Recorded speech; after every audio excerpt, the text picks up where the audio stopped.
A graça e a paz, tudo na bênção. Eu sou o Bispo Nemésio Gomes e estou aqui para falar com você sobre o fator mentalidade, que é um assunto de extrema importância, principalmente dentro da igreja. Por quê? Porque, na verdade, todos nós precisamos viver a renovação da mente. E a renovação da mente passa por um processo.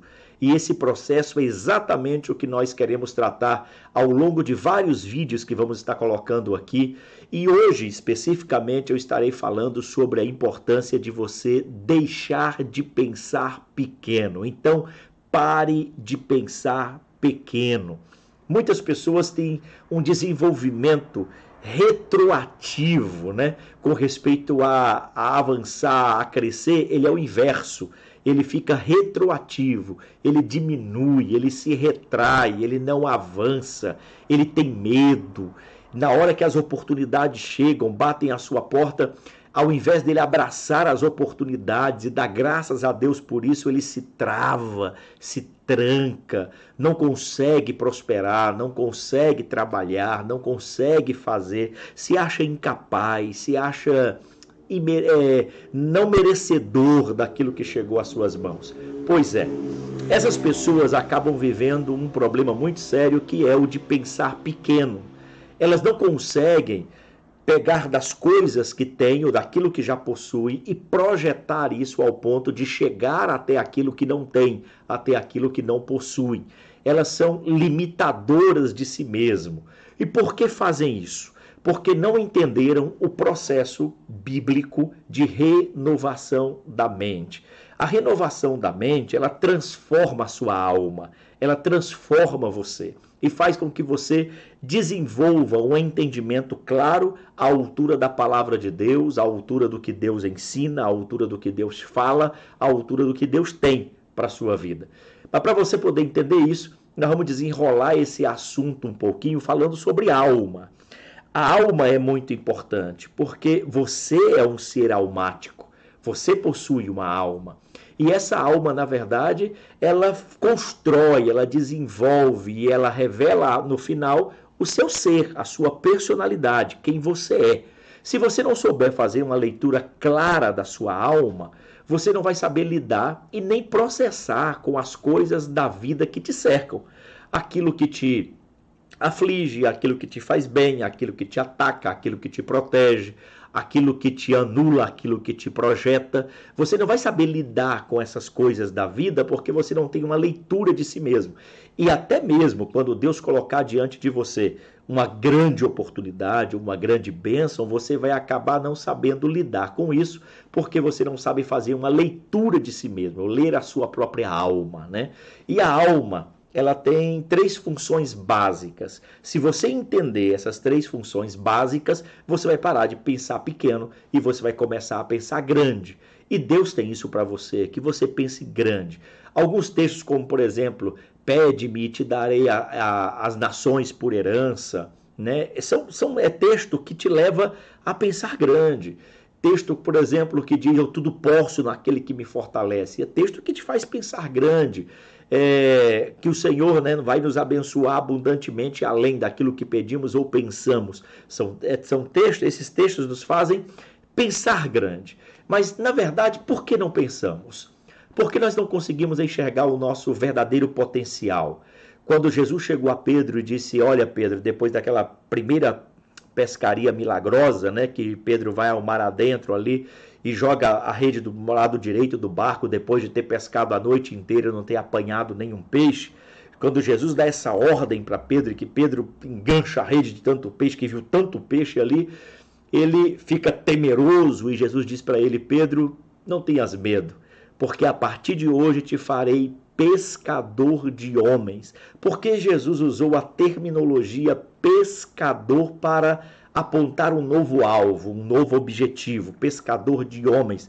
Porque as habilidades de Pedro como pescador ao longo dos anos, adquirida ao longo dos anos, a experiência dele, né, o que ele sabia fazer, a condução de barcos, em lançar a rede, em pegar peixe, o local de pescar, a maneira de pescar, o horário de pescar, a profundidade da água em pescar, apesar de que Jesus contrariou tudo isso nessa ordem quando mandou Pedro para totalmente fora daquilo que ele conhecia. Mas era para fazer um milagre, é para gerar convencimento em Pedro. Mas essa bagagem da experiência de Pedro, Jesus sintetizou essa bagagem dizendo para ele: eu te farei pescador de homens. Ele estava dizendo: Pedro, eu vou mudar o seu objetivo, vou te proporcionar uma outra dimensão de resultados, porque agora você vai alcançar homens, mas a sua habilidade, a sua capacidade é esta que eu quero usar, que é de ser pescador. Então, o que Pedro passou ali? Ele não mudou de profissão, ele só mudou o nível de pensamento. Ele continuou sendo um pescador, mas subiu o nível e deixou de pegar peixes e passou agora a pescar vidas, homens, almas, pessoas, né? Porque para Jesus o mais importante ali não era o quanto de habilidade Pedro tinha, mas era que mentalidade ele tinha ao se utilizar das habilidades que possuía. Então, pensar grande vai muito além das coisas que nos cercam, vai do que nós sabemos ou pensamos em fazer com aquilo que já possuímos, dons, talentos, capacidade, desenvolvimento, experiência de vida, nossa convivência de igreja, nossa experiência ministerial, nossa experiência de servir na igreja, toda essa bagagem, esse cabedal de experiências e de conhecimentos servem para que nós possamos construir coisas maiores, conquistar coisas maiores, gerar maiores resultados, mas tudo passa pelo viés da nossa mentalidade. Por isso é importante nós conhecermos a nossa alma, por causa da função, das funções, na verdade, que a nossa alma possui. Lá no Salmo 25, no verso 1, o salmista disse assim: a ti, Senhor. Olha que ele não disse a montanha mais alta, o pico do Everest, ou a mais longínqua estrela. Ele não disse isso, ou o tamanho da terra ou do universo. Ele disse: a ti, Senhor, elevo a minha alma. No Salmo 25 e o verso 1.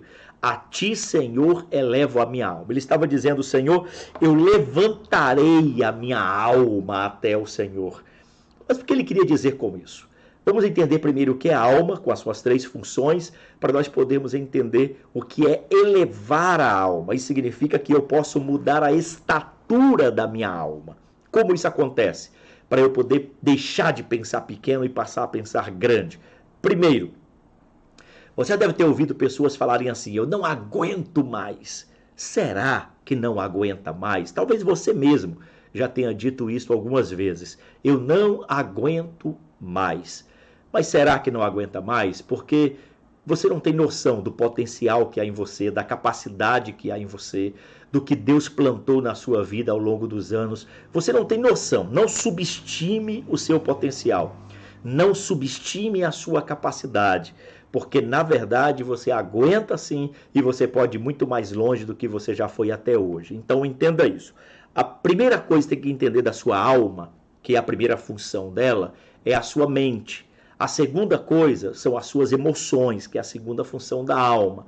E a terceira é a sua vontade. São as 3 funções da alma. Hoje eu só vou falar um pouquinho da mente, mas depois eu vou fazer outros vídeos falando um da emoção e outro da vontade. Mas entenda a sua mente. Olha como é importante isso. A sua alma, ela tem essa função, que é a mente, psique no grego, que ela é utilizada muitas vezes, essa palavra, no Novo Testamento para falar de alma, né? Na verdade, a maioria das vezes no Novo Testamento que a palavra alma é utilizada, o grego ali é psique, de onde nós conhecemos psicologia, né? Psicanálise, tudo vem da psique, da mente. Então, a alma tem essa função de mente. O que é mente?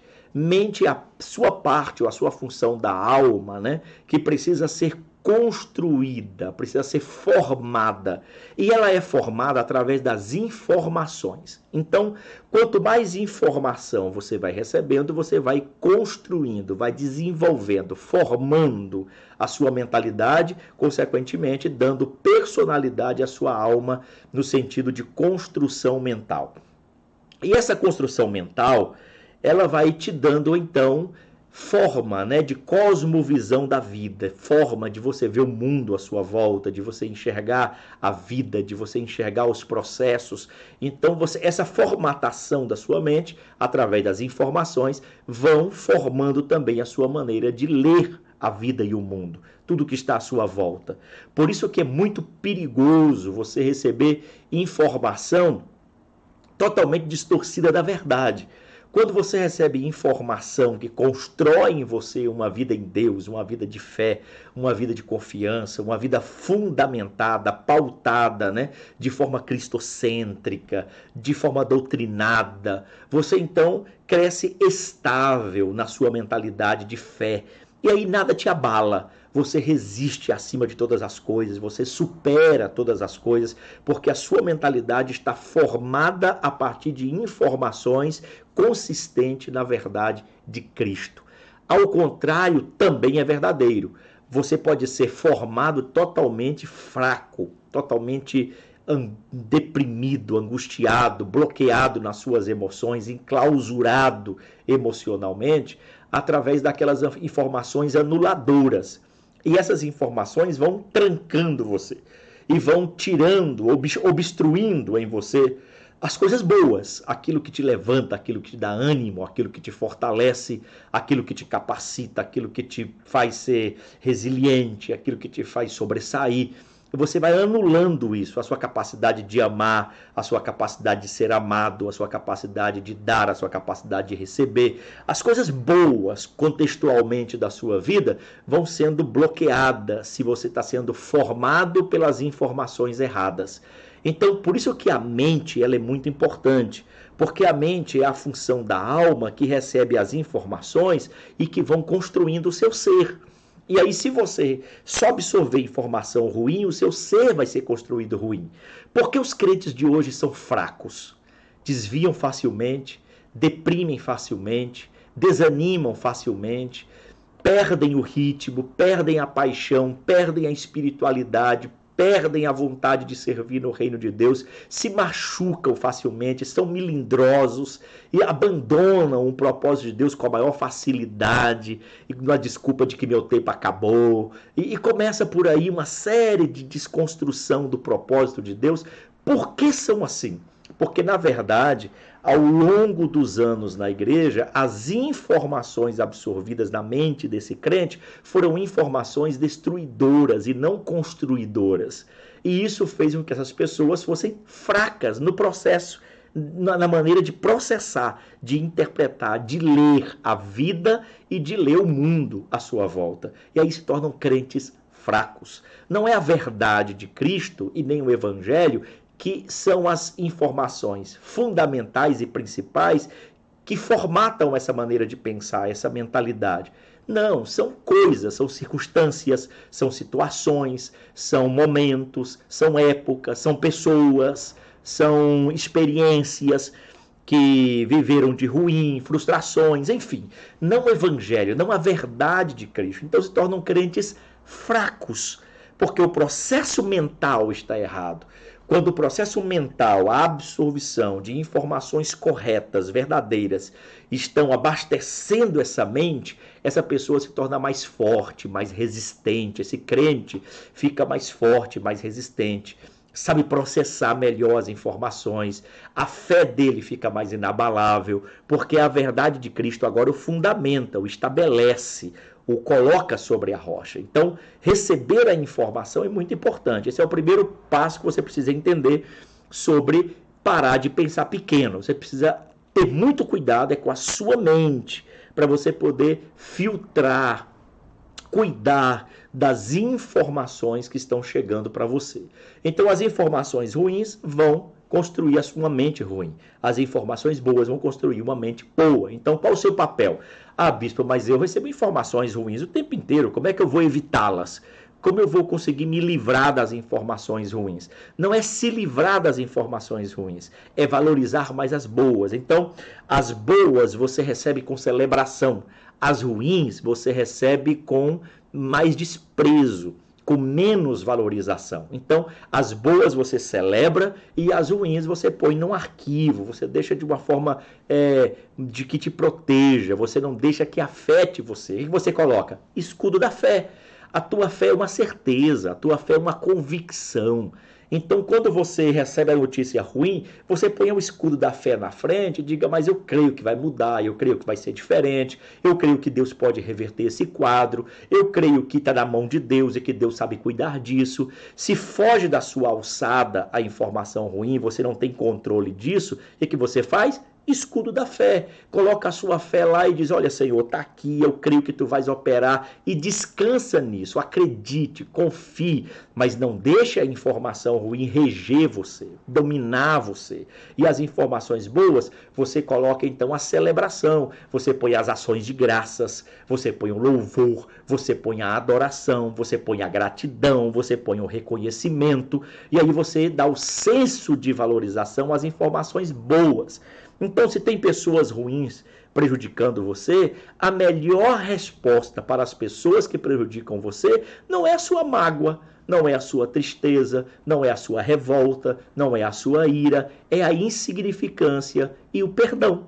Então, se você não consegue desenvolver um relacionamento com aquelas pessoas que realmente fazem mal, coloque-as na insignificância emocional e depois perdoe-as. Libere perdão, porque a maior cura do perdão não é para ele que está recebendo, porque muitas vezes ele nem quer, mas é para você que libera.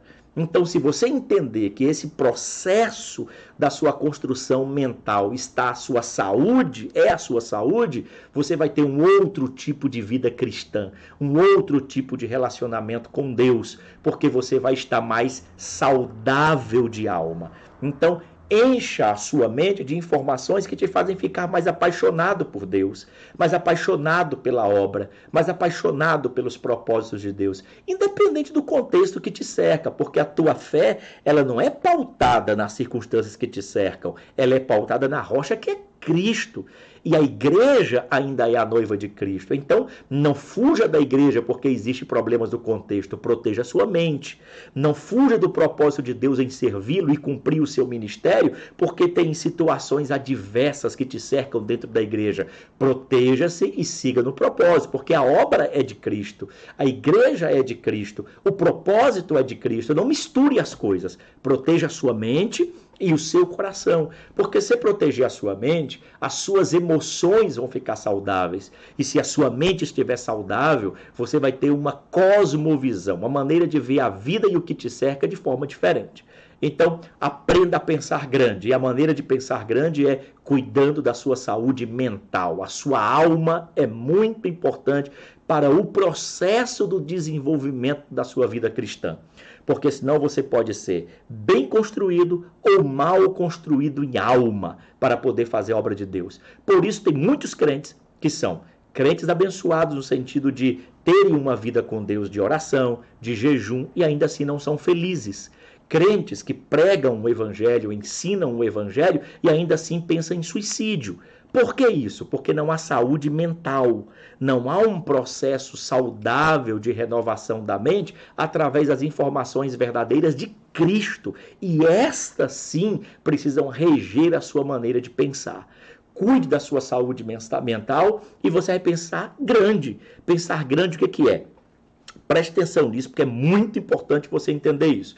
Pensar grande não é isso. Eu tenho um carro velho, vou ter um carro novo. Eu estou morando de aluguel, vou ter minha casa própria. Eu estou funcionário, agora eu vou ser patrão. Isso é pensar grande. Não é esse o contexto do evangelho de pensar grande. Apesar de que isso pode acontecer, sem dúvida nenhuma. Mas não é esta a essência de pensar grande. O que é pensar grande? Pensar grande é, eu tenho uma saúde tão tremenda dentro de mim, de alma, que apesar de eu estar sendo cercado de problemas, eu ainda assim vivo em paz. Isso é pensar grande. Pensar grande é pensar acima do mal que te cerca, acima dos problemas que te cercam, acima dos obstáculos que te cercam, acima dos impedimentos que você tem, até mesmo os impedimentos que você vai carregar para o resto da vida. Tem impedimento que nunca vai sair da nossa vida, mas eles nunca determinarão a minha maneira de pensar. Eu estarei sempre pensando acima deles, porque a minha saúde não está no que me cerca, a minha saúde está no que eu acredito que vive dentro de mim. Aí é que está a minha saúde de mente. Então, pensar grande é muito relativo de pessoa para pessoa. A única coisa que se iguala no pensar grande é que cada um, na sua realidade, consegue pensar e acreditar acima dos desafios que o cercam, acima dos problemas que o cercam. Isto sim é pensar grande. Então, que Deus te abençoe e que você pare de pensar pequeno, levante a cabeça, acredite em Deus, proteja a sua mente das informações ruins e celebre as informações boas e passe a pensar grande. E tudo à sua volta vai ficar bem melhor. Não porque talvez a circunstância nem mude, mas você mudou. Você mudou. Porque você passou a pensar grande. Deus te abençoe. Sucesso. Nos vemos no próximo vídeo.